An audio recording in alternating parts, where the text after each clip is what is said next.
बिस्मिल्लाहिर्रहमानिर्रहीम। अस्सलाम वालेकुम। आज हम बात करेंगे सेहत पे।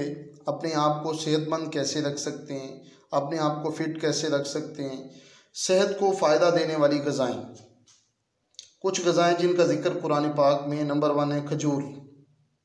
इनके अंदर ऐसे अज्जा पाए जाते हैं जिससे जिस्म की दर्दें ख़त्म हो जाती हैं। बुढ़ापे में जब बहुत सी चीज़ों की कमी हो जाती है, जिस्म में दर्दों की शिकायत रहती है, नबी सल्लल्लाहु अलैहि वसल्लम ने फरमाया, जिस घर में खजूर नहीं वो उस घर की मानद है जिसमें कोई खाना नहीं।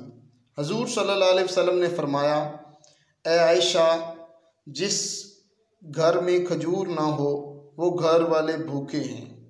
खजूर हर चीज़ की कमी पूरा कर देती है। खजूर को अगर दूध के साथ इस्तेमाल किया जाए तो बहुत ज़्यादा फ़ायदेमंद साबित होती है। खजूर के साथ अगर खीरा इस्तेमाल किया जाए तो वो भी बहुत ज़बरदस्त चीज़ है। और कोशिश करें कि अगर आप कोई भी जूस बनाएं, शेक बनाएं, उसमें आप खजूर लाजमी डाल लें। अपने घर में खजूर जो है वो लाजमी रखें, ख़ुद भी इस्तेमाल करें, अपने बच्चों को भी इस्तेमाल करवाएं। दूसरी चीज़ है अनार। हज़रत अली फरमाते हैं कि अनार को छिलके समेत खाना चाहिए, यानी अंदर वाला जो छिलका है उसके समेत उसके साथ खाना चाहिए। हम क्या करते हैं, दाने खाते हैं, छिलका उतार देते हैं।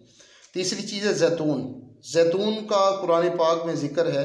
जैतून और अंजीर की अल्लाह ताला कसम खाते हैं, कुरान पाक में कसम खाते हैं, रोज़ाना एक अंजीर और एक जैतून का चम्मच इस्तेमाल करने से आपको बहुत ज़्यादा फ़ायदा होगा। आप जिस्मानी तौर पर बहुत ज़बरदस्त होंगे, मर्दाना ताकत आपकी बड़ी ज़बरदस्त हो जाएगी। तो रोज़ाना एक चम्मच जैतून और एक अंजीर जो आपको खाना चाहिए। चौथी चीज़ है अंडा।